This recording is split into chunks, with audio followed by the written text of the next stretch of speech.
प्यारे बच्चों, आज हम आपको कोलराउस का नियम बताएंगे। कोलराउस का नियम क्या है?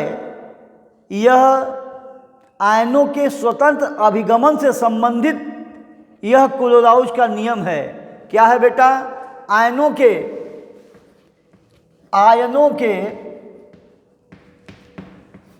स्वतंत्र अभिगमन,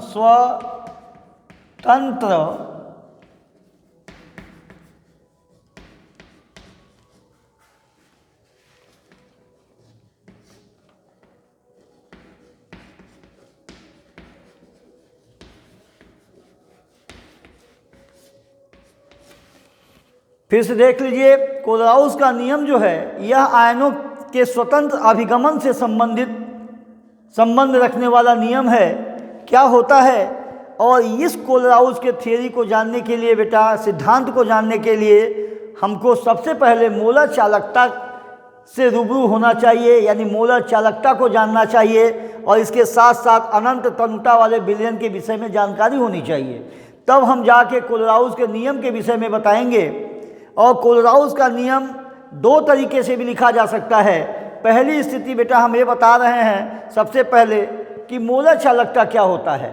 मोलर चालकता देखिए, किसी विलयन के एक निश्चित आयतन में, प्यारे बच्चों, किसी विलयन के एक निश्चित आयतन में उपस्थित विद्युत अपघट्य पदार्थ द्वारा, यानी विद्युत अपघट्य पदार्थ के एक मोल द्वारा उपलब्ध कराए गए आयनों के चालकता को हम मोलर चालकता कहते हैं। एक बात फिर से सुन लीजिए बेटा, मोलर चालकता क्या होता है? किसी विलयन के एक निश्चित आयतन में उपस्थित विद्युत अपघट्य पदार्थ के एक मोल द्वारा उपलब्ध कराए गए आयनों के चालकता को हम मोलर चालकता कहते हैं। मोलर चालकता आप जान गए बेटा। अब इसके बाद हम अनंत तनुता वाले विलयन से संबंधित जानकारी बता दें। क्या होता है अनंत तनुता? देखिए, किसी विलयन की तनुता बढ़ाने पर, जब किसी विलयन का हम तनुता बढ़ा देते हैं तो मोलर चालकता जो होता है तीव्रता से बढ़ता है। जब किसी विलयन का हम तनुता बढ़ा देते, तनुता मतलब उसमें विलायक की मात्रा ज़्यादा छोड़ देते हैं तो तनुता अपने आप बढ़ जाती है। जब तनुता बढ़ाया जाता है तो मोलर चालकत्व जो है तीव्रता से बढ़ता है। किंतु प्रबल विद्युत अपघट्य के लिए यह वृद्धि अपेक्षाकृत कम होती है। अगर यह प्रबल विद्युत अपघट्य पदार्थ है तो यह वृद्धि, जो मोलर चालकत्व की तीव्रता की जो वृद्धि होती है, यह अपेक्षाकृत कम होती है। और एक ऐसी स्थिति आती है कि मोलर चालकत्व या मोलर चालकता तथा म्यू का मान स्थिर हो जाता है। अब इसी के आधार पर हम कोलराउस का नियम बताने जा रहे हैं। एक नियम या दो तरीके से नियम को बोला जा सकता है। देखिए, पहले तरीके से क्या है बेटा? देखिए, अनंत तनुता पर, यहाँ लिखे थे इसीलिए अनंत तनुता पर जब विद्युत वियोजन पूर्ण होता है। क्या होता है बेटा? अनंत तनुता पर जब विद्युत वियोजन पूर्ण होता है तो विद्युत अपघट्य की तुल्यांकी चालकता जो होती है, तुल्यांकी चालकता में प्रत्येक आयन अपना निश्चित योगदान देता है।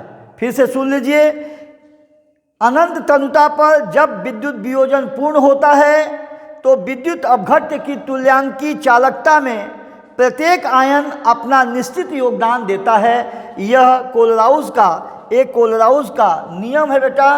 अब कोलराउस का दूसरा नियम इसी नियम को हम दूसरे ढंग से कैसे बोलते हैं, अब इसके विषय में अवगत करा दे बेटा। देख बेटा, हम बता रहे थे बाबू कि कोलराउस का नियम जो अभी एक बताए हैं, हम कोलराउस के नियम को दूसरे तरह से भी बोल सकते हैं। क्या होता है? देखिए, किसी विद्युत अपघट्य की मोलर, ये है क्या है कोलराउस का नियम? किसी विद्युत अपघट्य की मोलर चालकता अनंत तनुता पर, प्यारे बाबू ये यहाँ हो जाएगा ए लैम्डा अनंत और यम यहाँ है। देखिए, किसी विद्युत अपघट्य की मोलर चालकत्व अनंत तनुता पर विद्युत अपघट्य द्वारा दिए जाने वाले धनायनों और ऋणायनों की आयनिक चालकता के योग के बराबर होता है। फिर से सुन लीजिए बेटा, किसी विद्युत अपघट्य की मोलर चालकता, यहाँ मोलर चालकता जो है, मोलर चालकता धनायनों और ऋणायनों की आयनिक चालकता के योग के बराबर होता है। यह कोलराउस का जो नियम है, यह दूसरी तरह से ऐसे भी कर सकते हैं, ये ज़्यादा ठीक है बेटा।